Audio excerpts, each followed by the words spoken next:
శ్రీ భద్రకాళి జ్యోతిషాలయం. వ్యాపారం, చదువు, ఉద్యోగం, రాజకీయం, ప్రేమ, పెళ్లి, సంతానం, భార్యాభర్తల మధ్య కలహాలు, కుటుంబ సమస్యలు, ఆరోగ్య సమస్యలు, ప్రమోషన్, విదేశీ ప్రయాణం, లక్ష్మీ శాంతి, మనశ్శాంతి, భూ వివాదాలు, కోర్టు సమస్యలు, ఆర్థిక ఇబ్బందులు, కళ్యాణ దోషము, భయము, చేతబడి నివారణ, నరదృష్టి, నాగదోషము, చెడు దోషాలకు పరిష్కారం చెప్పబడును. మీ ఎటువంటి సమస్యలకైనా జ్యోతిష శాస్త్ర పరిష్కారం చూపించగలరు మా గురువు గారు కోయ గురూజీ పి.వై. శ్రీనివాసరాజు గారు.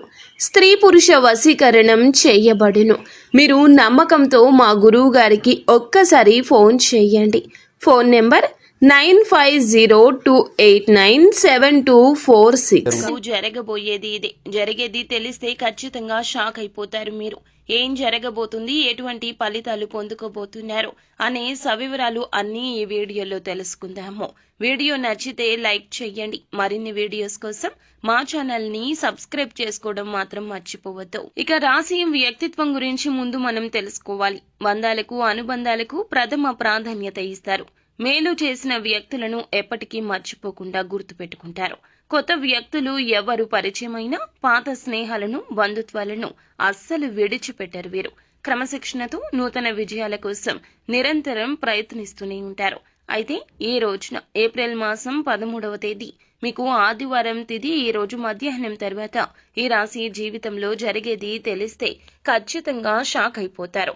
చాలా కాలం నుంచి ఎదురు చూస్తున్న ఒక అవకాశం అయితే మిమ్మల్ని వెతుక్కుంటూ వస్తోంది. అంటే అవకాశం కోసం చాలా కాలంగా ప్రయత్నం చేస్తున్నారు. కానీ ఇదివరకు ఎప్పుడూ కూడా ఆ అవకాశం మీకు దొరకలేదు. ఈ రోజు ఆ అవకాశం మీ ముందుకొస్తోంది. ఇది మీకు ఆనందంతో పాటుగా చాలా ఆశ్చర్యాన్ని కూడా కలిగించే సంఘటన. అయితే చాలా కాలంగా మిమ్మల్ని ద్వేషించేటటువంటి వ్యక్తులు కూడా మీతో చాలా సఖ్యతగా మాట్లాడతారు. ఇది కూడా మీకు ఆశ్చర్యానికి లోనయ్యే సంఘటన. అలాగే ఈ రోజు వ్యాపారస్తులకు సానుకూల ఫలితాలు కనిపిస్తున్నాయి. వ్యాపార జీవితం గురించి ఒక ముఖ్యమైన నిర్ణయం అయితే తీసుకోబోతున్నారు. వ్యాపార రంగంలో అభివృద్ధి సాధించడానికి మీ ముందు ఒక చక్కటి అవకాశం కూడా రాబోతోంది.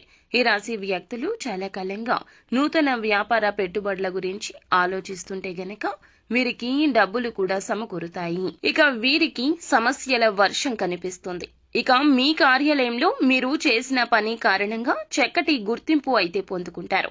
కానీ తోటి ఉద్యోగస్తుల్లో ఒకరు మీ పైన ద్వేషాన్ని పెంచుకుని మీ పైన ఒక కుట్ర చేసే అవకాశం కనిపిస్తోంది.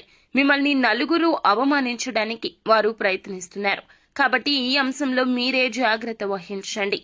ఇరుగు పొరుగు కుటుంబ సభ్యుల్లో కూడా ఒకరు మీ పైన ఆరోపణ చేసే అవకాశం ఉంది. కాబట్టి ఈ అంశంలో కూడా ఈ రాశి వారు తగిన జాగ్రత్తలు అయితే తీసుకోవాలి. ఈ రోజు పోటీ పరీక్షలు ఎవరైతే రాస్తున్నారో వారికి మీ యొక్క సన్నిహితుల నుంచి, ఉపాధ్యాయుల నుంచి సంపూర్ణ మద్దతు లభిస్తుంది. వారు మిమ్మల్ని చాలా ఎంకరేజ్ చేస్తారు. నూతన ఉత్సాహంతో మీ చదువుని తిరిగి మీరు మొదలు పెడతారు. అంటే నిరుత్సాహపడేటటువంటి విద్యార్థులు కూడా ఈ రోజు ఉత్సాహాన్ని నింపుకొని చదువుకొని మళ్లీ తిరిగి ప్రారంభించే అవకాశం కనిపిస్తుంది. ఇక విద్యార్థులకు ఈ రోజు చాలా అనుకూలమైన రోజు. ఫలితాల కోసం ఎదురు చూస్తున్న వారు కూడా అనుకూల ఫలితాలు పొందుకోబోతున్నారు. వివాహ ప్రయత్నాలు చేస్తున్న వారికి కూడా వారి ముందుకు ఒక సంబంధం అయితే రాబోతోంది. ఇక ఆ సంబంధం అన్ని విధాలుగా మీకు నచ్చే అవకాశం కనిపిస్తోంది. ఈ విధంగా ఈ రాశి వారి యొక్క జాతకం ప్రకారం ఈ రోజు మీకు మిశ్రమ ఫలితాలున్నాయి. కొన్ని ఆశ్చర్యకరమైన సంఘటనలు కూడా మీకు జరుగుతాయి. ఇక మీరు శివారాధన చేసుకోండి. అలాగే నిత్యం శని భగవానుని ఆరాధించండి. తోచినంత మీ శక్తి మేరకు పేదలకు దాన ధర్మాలు చేయండి. అపార పుణ్య ఫలం తప్పక లభిస్తుంది. అంతా మంచి జరుగుతుంది. శుభం భూయాత్.